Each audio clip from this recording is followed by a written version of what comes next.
Good evening friends, मैं हूं अजय यादव और आज नए दूसरे क्लास में आप लोगों का बहुत बहुत स्वागत है मेरे YouTube channel English with Ajay Yadav SSB में। सबसे पहले हम आज बात करते हैं इंग्लिश। एक्चुअली कल हमने बताया था टाइम और टेंस के बारे में बताया था। क्या बताया था? टाइम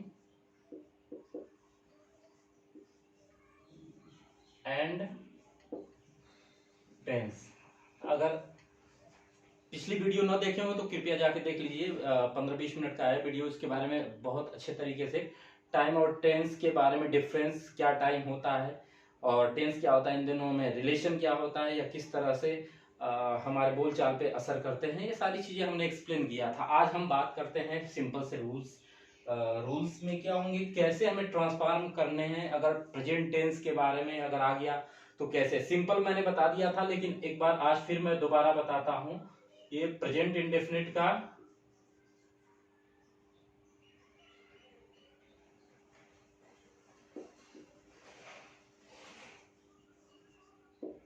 प्रेजेंट इंडेफिनिट टेंस का ये सिंपल सेंटेंस, अफर्मेटिव सेंटेंस या सिंपल सेंटेंस जिसे बोलते हैं, साधारण वाक्य, अफर्मेटिव सेंटेंस। अब हम पढ़ेंगे सबसे पहले स्ट्रक्चर। हमने कल आपको बताया था कि स्ट्रक्चर कैसे करते हैं। स्ट्रक्चर मतलब होता है संरचना। आप लोग सभी जानते हो स्ट्रक्चर मतलब होता है संरचना। तो संरचना में इसके क्या करते हैं, सबसे पहले देखिए हम क्या करते हैं, फाइंड आउट करते हैं सब्जेक्ट के बारे में। सब्जेक्ट फाइंड आउट कर लेते हैं, उसके बाद हेल्पिंग वर्ब उसके अनुसार चेंज करते हैं। तो यहाँ पे सब्जेक्ट के बारे में हमें जानना जरूरी है कि सब्जेक्ट कितने प्रकार के होते हैं। दो प्रकार के। एक होता है सिंगुलर। सिंगुलर का मतलब आप लोग समझते हो, सिंगुलर। सिंगुलर का मतलब एक वचन। ओके, एक वचन। और ये दूसरा सब्जेक्ट जो होता है, इसका जो सेकेंड पार्ट वो होता है प्लूरल। प्लूरल का मतलब होता है बहुवचन। बहुवचन, एक वचन का मतलब जिससे किसी एक संख्या, किसी एक आदमी, एक आदमी का आभास होता है। और बहुवचन का मतलब क्या हुआ, जिससे दो या दो से अधिक लोगों के बारे में या वस्तुओं के बारे में, चीजों के बारे में बताया जाता है, तो ये बहुवचन हो गया। तो इसी के अनुसार हम चेंज करेंगे। तो यहाँ सबसे पहले इसका स्ट्रक्चर होगा सब्जेक्ट। ओके बच्चों, सब्जेक्ट। अब देख लेना कि अगर सब्जेक्ट सिंगुलर है, जैसे ही, सी या किसी का नाम या इट है, तब क्या करेंगे, बेस फॉर्म तो रहेगा ही रहेगा। बेस फॉर्म में एस या ई एस जोड़ देंगे। क्या जोड़ देंगे? एस या ई एस, याद रखिएगा, एस या ई एस जोड़ देंगे। उसके बाद क्या लिख देंगे? ऑब्जेक्ट। उसके बाद क्या लिखेंगे? Other word. भाई अदर वर्ड भी तो आ गया, लास्ट में फुल स्टॉप। ये हो गया अफर्मेटिव सेंटेंस। अब देखिए इस पे उदाहरण के तौर पे अगर हम कहें तो ये आप ले सकते हैं, राकेश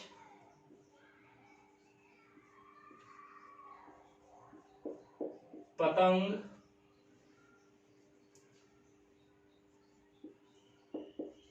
उड़ाता। ये राकेश क्या करता है? पतंग को उड़ाता है। अब देखिए पहचान हमने बोला था कि जिस वाक्य के अंत में क्या आ जाए, ता है, ता है, ती है, ते है, तो ये क्या हो जाता है आपका प्रेजेंट इंडेफिनिट का अफर्मेटिव सेंटेंस। क्योंकि इसमें निगेटिव तो है नहीं, क्वेश्चन तो पूछ नहीं रहा है, नकारात्मक वाक्य तो है नहीं, तो अफर्मेटिव मतलब साधारण वाक्य हो गया। अफर्मेटिव का मतलब क्या होता है? ये साधारण वाक्य, साधारण वाक्य। अब ये क्या करेंगे, इसको ट्रांसलेट करने के लिए हम इस पे रखेंगे एकदम सब्जेक्ट। देखो इसमें सब्जेक्ट कौन होता है? जो एक्शन करता है, वो एक्ट जो काम करता है उसी को क्या बोलते हैं? सब्जेक्ट। तो उड़ाने का काम कौन कर रहा है भाई? राकेश कर रहा है। तो राकेश कौन हो गया आपका? सब्जेक्ट हो गया। याद रखिए, ये पहचानना बहुत जरूरी है। उसके बाद क्या करेंगे, हम वर्ब की खोज करते हैं। वर्ब की खोज करते हैं तो वर्ब क्या है? उड़ाना। जो काम, जो एक्शन होता है, एक्शन जो होता है, एक्शन ही क्या हमारा कहलाता है? वर्ब होता है। वर्ब का मतलब क्रिया। इसको हिंदी में क्या बोलते हैं बच्चों? क्रिया। क्रिया का मतलब काम, एक्शन। ओके। अब ये क्या बच गया, जिस चीज के बारे में एक्सप्लेन कर रहा हो कि मतलब क्या उड़ाता है। ओके, कौन से जिसका रिप्लाई मिले वो सब्जेक्ट हो गया। ओके, और क्या उड़ाता है, क्या से जिसका रिप्लाई मिले वो ऑब्जेक्ट हो गया। और क्या करता है, जो एक्शन जो होता है वो हमारा वर्ब हो गया। यही इसको पहचानने की सबसे बेस्ट तरीका है। तो सब्जेक्ट राकेश, तो राकेश अपने आप में क्या होता है, एक वचन होता है, तो राकेश। उसके बाद अब क्या लगाएंगे, एक वचन हो गया। तो वर्ब का बेस फॉर्म उड़ाने की इंग्लिश क्या होती है, फ्लाई, FLY, फ्लाई। अब देखो फ्लाई हो गया तो इसके साथ क्या जोड़ देंगे, यस या यस, क्योंकि ये हो गया आपका सिंगुलर, तो सिंगुलर है तो वर्ब में बेस फॉर्म में क्या जोड़ देंगे, एस, फ्लाइज। राकेश फ्लाइज क्या उड़ाता है भाई, द काइट, KITE, काइट। और अगर आकाश में उड़ाता है तो इन द स्काई, तो Rakesh flies the kite in sky. Okay, ये हो जाता है। अब हम दूसरा अगर हम लोग ये कहें कि वे लोग हमसे, या मुझसे कर दो, हमसे क्या कुछ भी लगा सकते हो, मुझसे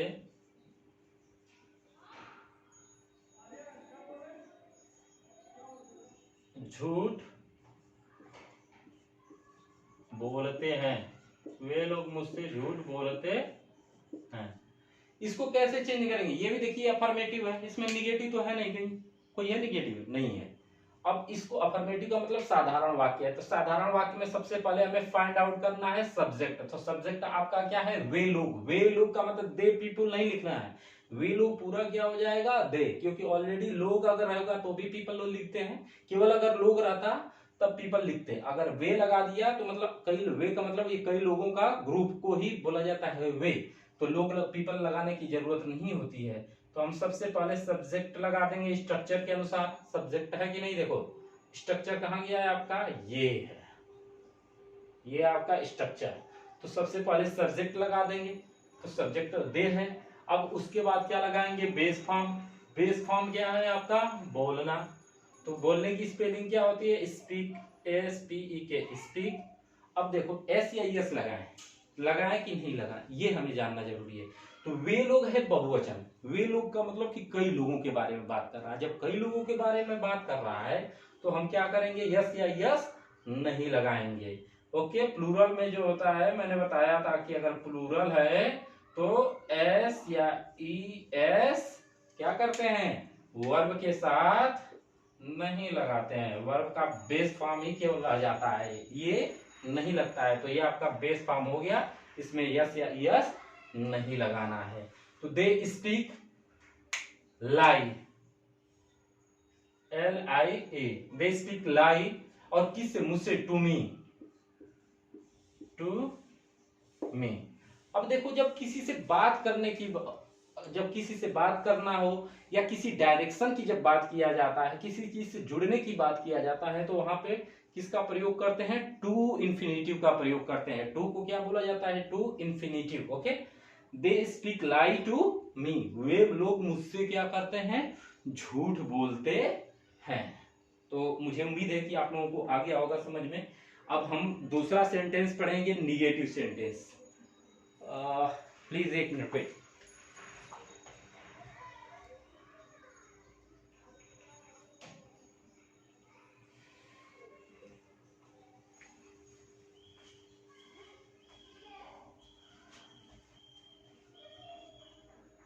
ये लिख लीजिए तब तक। अब हम पढ़ते हैं आप निगेटिव सेंटेंस। निगेटिव सेंटेंस के बारे में पढ़ेंगे। मुझे उम्मीद है कि आप लोगों को ये काफी अच्छे तरीके से समझ में आया होगा। अगर किसी कोई दिक्कत हो तो कमेंट बॉक्स में जरूर से जरूर कमेंट करना।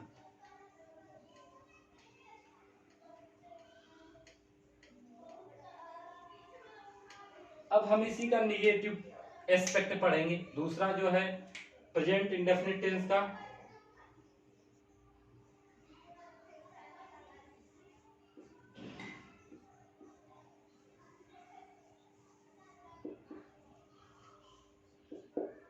प्रेजेंट इंडेफिनिट टेंस, इसका क्या पढ़ेंगे, निगेटिव सेंटेंस।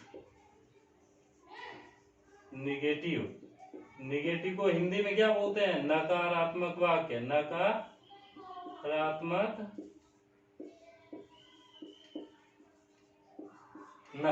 वाक्य।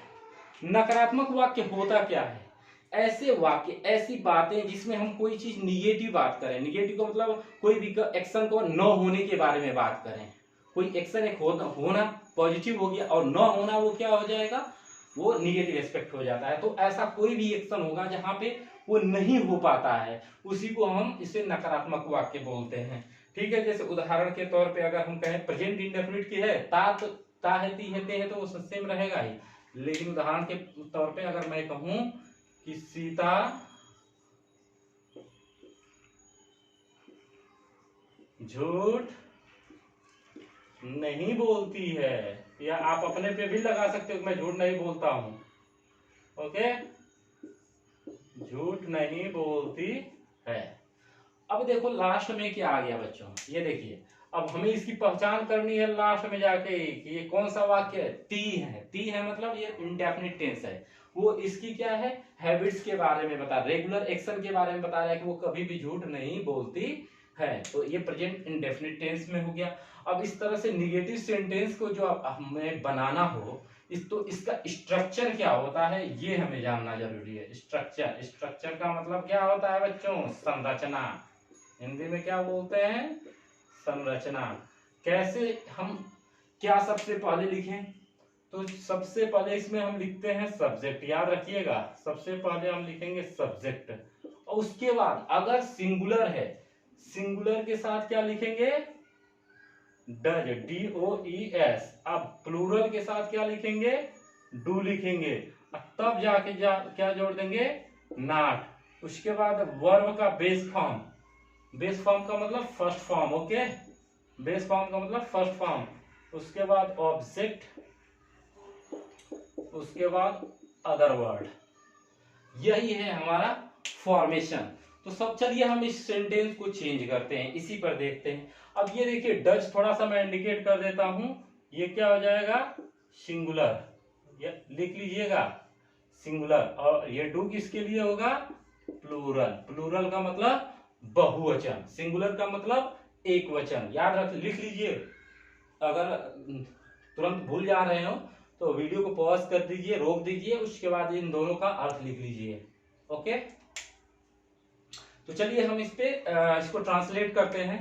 सबसे पहले हम फाइंड आउट करेंगे, क्या करेंगे, सीता। सीता क्या है, सब्जेक्ट, सब्जेक्ट ही लगाना है ना हमें, तो सब्जेक्ट में सीता है, तो हम लिख देंगे सीता। अब देखो सीता नहीं पकाती, ये देखो हमें फाइंड आउट करना है कि क्या है सेंटेंस। तो जब नहीं आ गया, प्रश्न इसमें किया नहीं, बस केवल ये बोल रहा है ये काम नहीं होता, तो निगेटिव हो गया। तो निगेटिव जब भी आए तो तुरंत सबसे पहले डज या डू लगाते हैं। अब ये बताओ डज लगाएं कि डू लगाएं। हमने बताया था कि अगर ये सिंगुलर है, सीता क्या है, सिंगुलर है, तो सिंगुलर के साथ हमेशा क्या लगा देते हैं, डज, ओके। और उसके तुरंत बाद क्या लगा देंगे, नॉट। तो सीता डज नॉट, और क्या नहीं करती है, झूठ बोलती है, सीता झूठ नहीं बोलती है। तो स्पीक, आप देखिए बेस फॉर्म ही रहेगा, ये देखो मैंने बोला था ना बेस फॉर्म रहेगा, इसमें यस या यस नहीं लगता, नेगेटिव सेंटेंस में यस या यस नहीं लगता है, इसमें बेस फॉर्म का मतलब फर्स्ट फॉर्म, ओके। तो ये स्पीक, तो Sita does not speak lie, LIE हो गया। अगर मुझसे झूठ नहीं बोलती है तो Sita does not speak lie to me, okay. I hope you understand well, okay. तो चलिए दूसरा सेंटेंस हम देते हैं आपको। दूसरा सेंटेंस अगर जैसे मान लो कह दूं कि आप लोग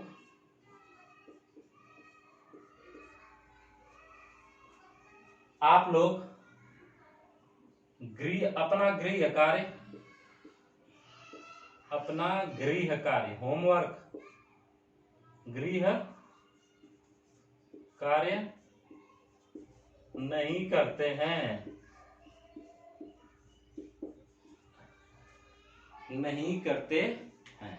अब ये देखिए आप लोग अपना गृह कार्य नहीं करते हैं, तो इसमें नहीं क्या आया, इसमें प्रश्न तो पूछा नहीं गया, लेकिन एक निगेटिव वर्ड आ गया नहीं। तो सिंपल सी बात है, जब प्रश्न है नहीं केवल निगेटिव वर्ड है, तो ये प्रेजेंट इंडेफिनिट टेंस का निगेटिव। क्यों प्रेजेंट इंडेफिनिट का है, क्योंकि लास्ट में देखिए ते है आया है, आप लोग अपना गृह कार्य नहीं करते। आप लोग या तुम लोग दोनों की, या आप या तुम, बस इतना भी रहेगा तो उसकी स्पेलिंग क्या होगी, यू केवल होगी। सब्जेक्ट हम लिखते हैं ना, देखिए इसके अनुसार क्या लिखेंगे, सब्जेक्ट, सब्जेक्ट आप लोग की इंग्लिश क्या होती है, यू, यू। अब देखिए यू तो हो गया, अब ये एक वचन है यू की बहुवचन, तो ये किस में होता है, बहुवचन इसमें रखा जाता है, बहुवचन की तरह यहाँ पे प्रयोग होता है। आप लोग मैंने कई लोगों को क्या कर रहा है, इंडिकेट कर रहा है। तो यू, तो बहुवचन जब भी हो तो हमने बोला था कि ये डू किसके साथ लगाते हैं, प्लूरल। ये देखिए प्लूरल, प्लूरल का मतलब बहुवचन के साथ, तो बहुवचन है ना, तो हम लगा देंगे डू, यू डू, तुरंत बिना सोचे समझे नॉट, यू डू नॉट। अब क्या नहीं करते हो भाई, अपना गृह कार्य नहीं करते हो, करना। अब इसका वर्ब हम फाइंड आउट करेंगे, तो वर्ब आपका एक्शन कौन सा है, करना, तो करने की स्पेलिंग डू होता है। ओके, तो you do not do your, अपना, देखिए ये क्या है, पोसेसिव। आप लोग अपना, अपना के लिए यहाँ पे क्या लगाएंगे, इसका पोसेसिव हो जाएगा, आपका पोसेसिव होता है योर्स, यू का पोसेसिव क्या हो जाएगा, yours. You do not do your homework, बस फुल स्टॉप, हो गया। कोई दिक्कत, बहुत ही आसान है, और मुझे उम्मीद है कि आप लोगों को समझ में आ रहा होगा। कोई भी दिक्कत हो प्लीज कमेंट बॉक्स में कमेंट करें, और साथ में वीडियो को लाइक करें। अगर सब्सक्राइब ना किए हो तो मेरे यूट्यूब चैनल को सब्सक्राइब करें, और अपने फ्रेंड के साथ, दोस्तों के साथ ज्यादा से ज्यादा वीडियो शेयर करें, ताकि ज्यादा से ज्यादा लोगों को इस क्लास का फायदा मिल सके। ओके बच्चों, चलिए तो हम आज बात करेंगे दूसरा जो सेंटेंस है, इंट्रोगेटिव सेंटेंस के बारे में। किसके बारे में हम आज बात करेंगे, इंट्रोगेटिव सेंटेंस के बारे में।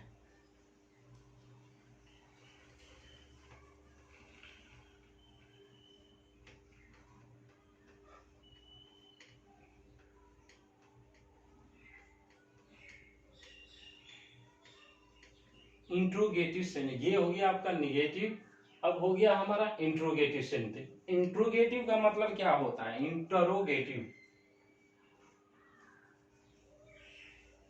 डबल आर और GATI, स्पेलिंग भी याद रखिएगा। इंट्रोगेटिव का मतलब प्रश्नवाचक,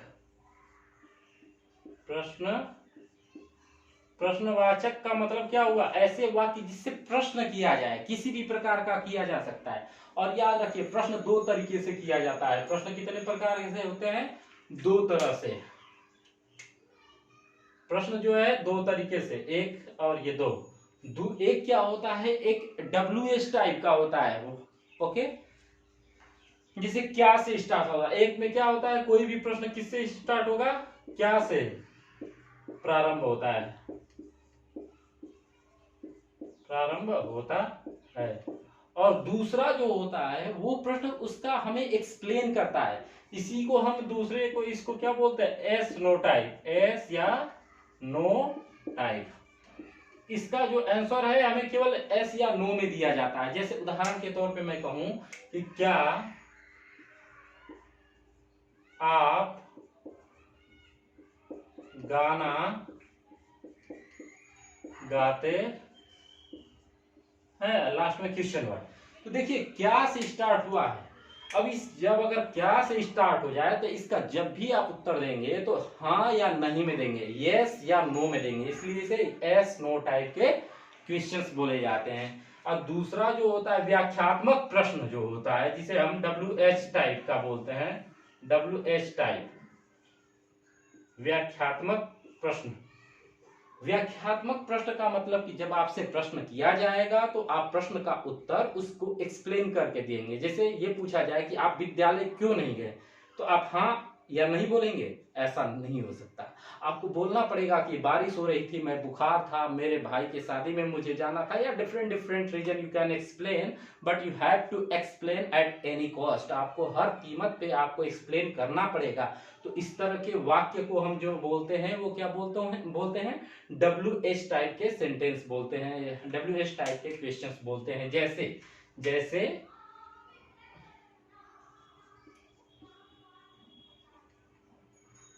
जैसे वह गाना क्यों गाती, वह गाना क्यों गाती है। अब ये देखिए, वह गाना क्यों गाती है। अब जब भी इसका आंसर देंगे, यहाँ पे ये क्वेश्चन और यहाँ पे ये, यही अंतर होता है कि जो दूसरा वर्ड है ज्यादातर वो बीच में आता है, और पहला तो ये हमेशा क्या बीच में ही आएगा। अगर ये क्या बीच में आ जाए, सॉरी फर्स्ट में आएगा, अगर क्या बीच में आ जाता है तो व्हाट से आंसर वो SW। जैसे मैं ये कहूँ कि आप क्या खा रहे हो, क्या आप खा रहे हो, तो आप बोल सकते हो हाँ या नहीं। लेकिन वही पूछ दे आप क्या खा रहे हो, तो आपको बताना पड़ेगा कि आम खा रहा हूँ, अमरूद खा रहा हूँ, whatever you are eating. Okay, तो आप ये बोल सकते हो।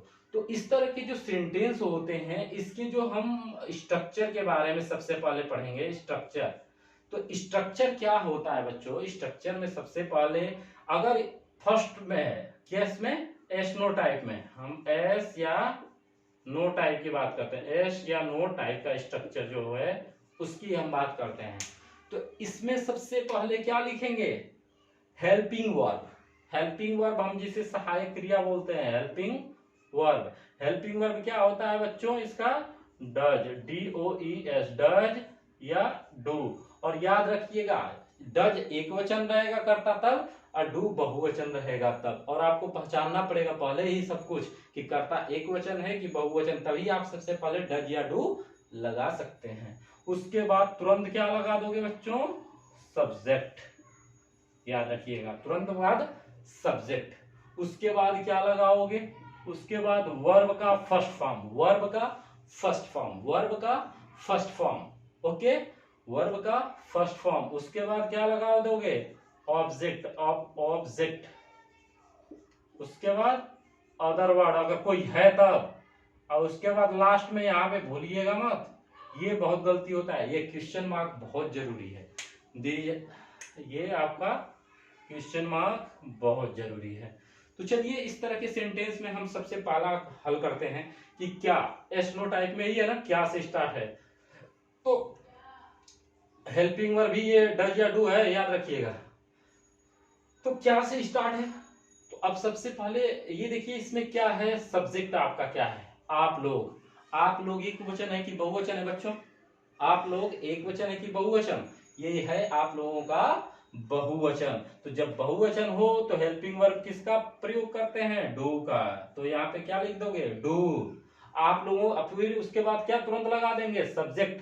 तो डू के बाद सब्जेक्ट क्या है इसमें, आप लोग। तो डू यू, डू यू गाना गाते हैं। और उसके बाद सब्जेक्ट के तुरंत बाद क्या लगा देते हैं, वर्ब।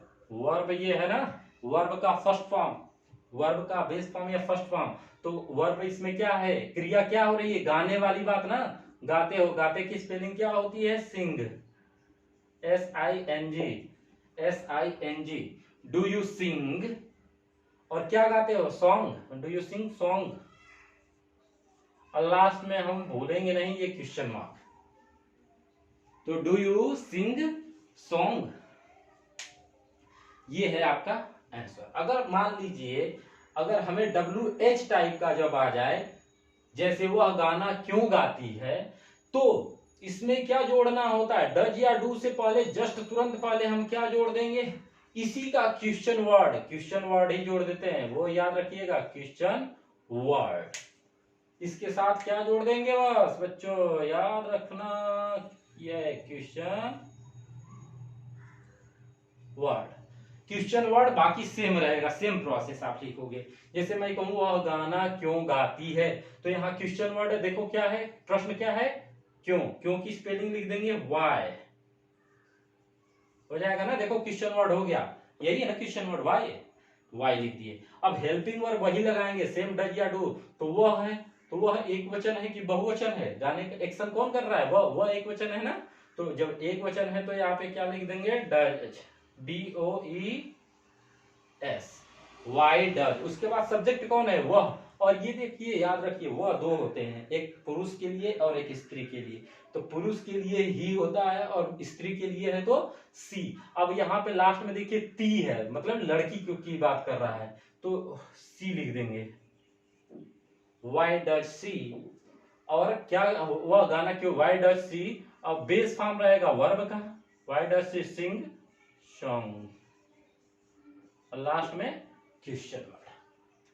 मुझे उम्मीद है कि आप लोगों को काफी अच्छे से समझ में आ रहा होगा, और किसी को किसी भी प्रकार का दिक्कत हो तो प्लीज कमेंट बॉक्स में कमेंट करें और अपनी समस्या को बताएं, और साथ साथ में वीडियो को लाइक जरूर करें, शेयर करें अपने फ्रेंड के साथ, और अगर चैनल सब्सक्राइब ना किए हो तो सब्सक्राइब करें, और हर मोबाइल में, अपने घर में जितनी भी मोबाइल है या अपने फ्रेंड्स के पास है, सब में ये मेरा यूट्यूब चैनल सब्सक्राइब करवाएं, ताकि सभी लोगों को इंग्लिश की बेसिक ज्ञान जो है वो मिल सके। उसके बाद जब बेसिक पढ़ा लेंगे तो एक स्टैंडर्ड बताएंगे, उसके बाद हम कुछ दिनों बाद इंग्लिश स्पीकिंग क्लासेस भी स्टार्ट करेंगे, और डेली तौर पर प्रतिदिन के आधार पर मैं एक 5 से 7 सेंटेंस का इंग्लिश सेंटेंस देता हूं, उसको ट्रांसलेट करता हूं, उसका पॉडकास्टिंग करता हूं। पॉडकास्टिंग का मतलब उसका प्रोनाउंसिएशन करता हूं, how to pronounce any word. Okay, तो बच्चों चलिए हम अब बात करते हैं लास्ट सेंटेंस इसका, और वो होता है interrogative and negative. Interrogative and negative क्या हो जाएगा बच्चों, इंट्रोगेटिव तो होगा ही होगा, इंट्रोगेटिव प्लस निगेटिव, दोनों एक साथ। जैसे क्यों नहीं जाते हो, कहते हो ना क्यों मेरा काम नहीं करते हो, मुझसे बात क्यों नहीं करते हो, आप लोग झूठ क्यों नहीं बोलते हो, आप पढ़ाई क्यों नहीं करते हो। देखो प्रश्न भी किया जा रहा है और निगेटिव भी बात कही जा रही है। तो ये ऐसे सेंटेंस की जो बात होती है, ऐसे ट्रांसलेशन, इसका जो ट्रांसलेशन का जो स्ट्रक्चर होता है, सबसे पहले हम वो करते हैं। तो स्ट्रक्चर में सबसे पहले क्या लिखोगे बच्चों, अब देखो इसमें भी 2 प्रकार के हैं। तो अगर क्या से, यदि वाक्य क्या से स्टार्ट होता है, क्या होता है, यदि वाक्य क्या से प्रारंभ होता है,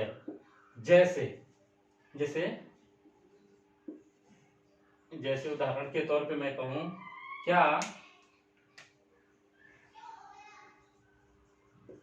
क्या सीता खाना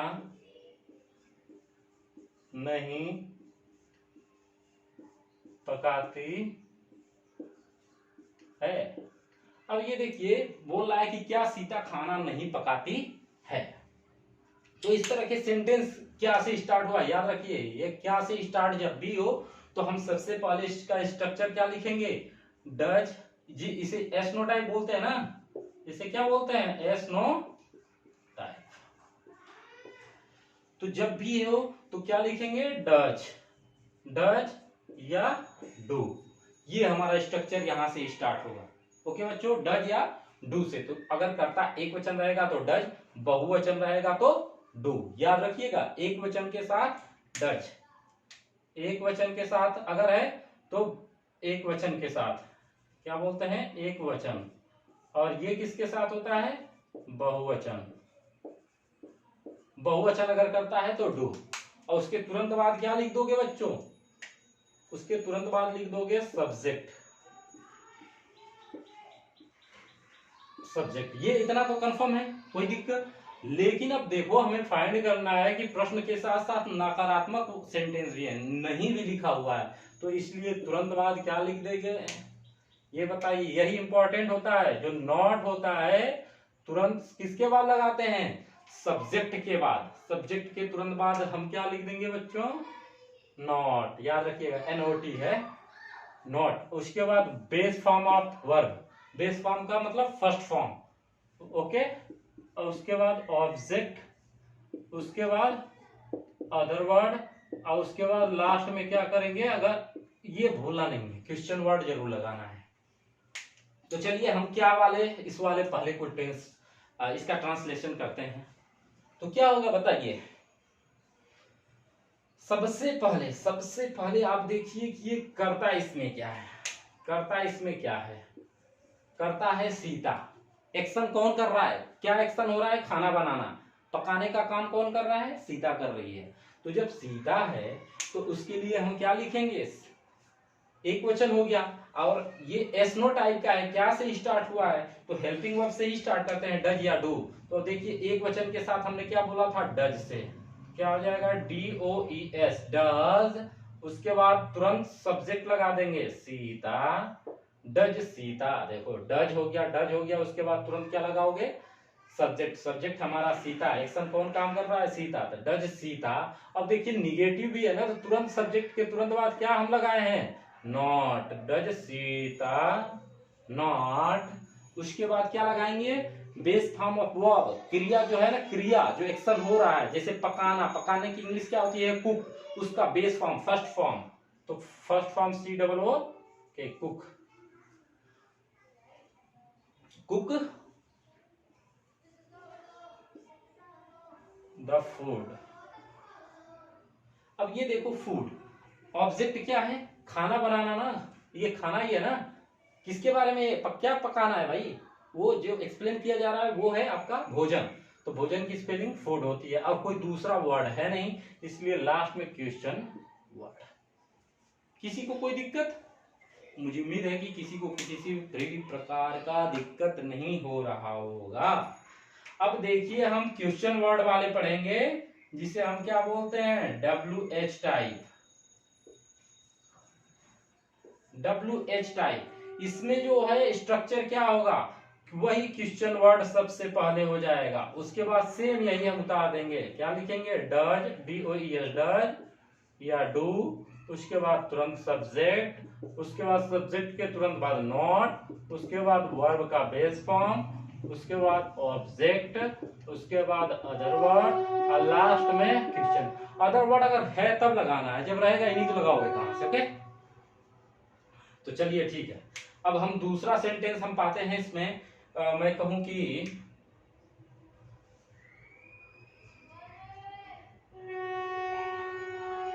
वे लोग शाम में पढ़ाई क्यों, क्यों या कब कुछ भी लिख सकते हैं, क्यों नहीं करते हैं, क्यों करते हैं, कैसे करते हैं, जो भी रहेगा क्वेश्चन वर्ड। तो सॉरी, ये फुल स्टॉप मैंने लिखा है ना, ये फुल स्टॉप नहीं रहा है, क्योंकि प्रश्न पूछ रहा है और साथ में निगेटिव। देखिए प्रश्न क्या है आपका, क्यों, प्रश्न क्यों है और साथ में क्या हो जाएगा, निगेटिव भी वर्ड है, कब करते हैं, कब नहीं करते हैं, ये सारे कुछ भी किसी भी प्रकार का बन सकता है। तो सबसे पहले ये देखिए क्या है, बीच में आया है क्यों, तो क्यों की इंग्लिश हम लिख देंगे, ओके। क्वेश्चन वर्ड यही है ना क्यों, तो उसकी इंग्लिश लिख देंगे व्हाई। अब हेल्पिंग वर्ब हम लगाते हैं डज या डू। तो अब देखेंगे डज लगाएंगे, डू, उसके लिए हमें सब्जेक्ट फाइंड आउट करने का। ये सब्जेक्ट आपका क्या है, वे, तो वे बहुवचन है तो क्या लगा देंगे, डू, ओके। सिंपल सी बात है, वाई डू, और उसके बाद तुरंत क्या लगा देंगे बच्चों, दे, वाई डू दे। और उसके बाद देखिए नॉट भी है कि नहीं, अगर नॉट है तब यहाँ पे नॉट लिख देंगे, अगर यहाँ पे नहीं, अगर नहीं रहता तो नॉट लिखने की कोई जरूरत नहीं। तो why do they not study, STUDY, study अध्ययन करना या पढ़ना या रीड लिख सकते हो। Why do they not study, और कब नहीं पढ़ते हैं, ये है आपका study in the evening, in the evening. इसमें ऑब्जेक्ट स्पेशली है नहीं, लास्ट में क्वेश्चन वर्ड। अगर ये कहता कि वे लोग शाम में अंग्रेजी क्यों नहीं पढ़ते हैं, तब हो जाता है इंग्लिश, हो जाता है आपका object. Why do they not study in the evening. बच्चों कैसा लगा आज का क्लास, मुझे उम्मीद है कि बहुत ही मजा आया होगा। और अगर किसी को भी किसी भी प्रकार का कोई दिक्कत है इस टेंस को समझने में, तो कृपया मेरे YouTube चैनल को जरूर, YouTube जो चैनल है उसमें जो कमेंट बॉक्स है उसमें कमेंट करिए, मैं दोबारा अगले क्लास में आपको अच्छी तरीके से समझा दूंगा। और किसी को और किसी प्रकार का दिक्कत हो, अलग से जानकारी चाहिए, या आपको किसी भी प्रकार का इंग्लिश में ग्रामर में आपको परेशानी हो रही है, तो ये मेरा जो नंबर है 93 052 18 497, इस पे व्हाट्सएप कर दीजिए 93 052 18 497, और वो आपकी जो समस्या है उसको व्हाट्सएप कर दीजिए और मैं उसको सॉल्व करके बता दूंगा, ओके। तो चलिए, हो सकता है तुरंत कभी कभी ना बता पाऊँ क्योंकि मेरी ड्यूटी होती है, तो ड्यूटी पीरियड में लगभग 8 घंटे, एक बार में मेरी 8 घंटे ड्यूटी, 8 से 10 घंटा करना पड़ता है, तो उसकी वजह से हो सकता है मैं तुरंत आपका रिप्लाई न कर पाऊँ, लेकिन जैसे मैं रूम पे वापस आऊँगा वैसे आपका जो सोल्यूशन निकाल कर तुरंत आपको पोस्ट कर दूंगा। ओके बच्चों, तो चलिए आज के लिए बस इतना ही। और लास्ट में मेरा एक बार फिर आप लोगों से रिक्वेस्ट है कि कृपया मेरे इस यूट्यूब चैनल को जरूर से जरूर सब्सक्राइब करें, अपने फ्रेंड के साथ शेयर करें। ओके, जय हिंद, जय भारत।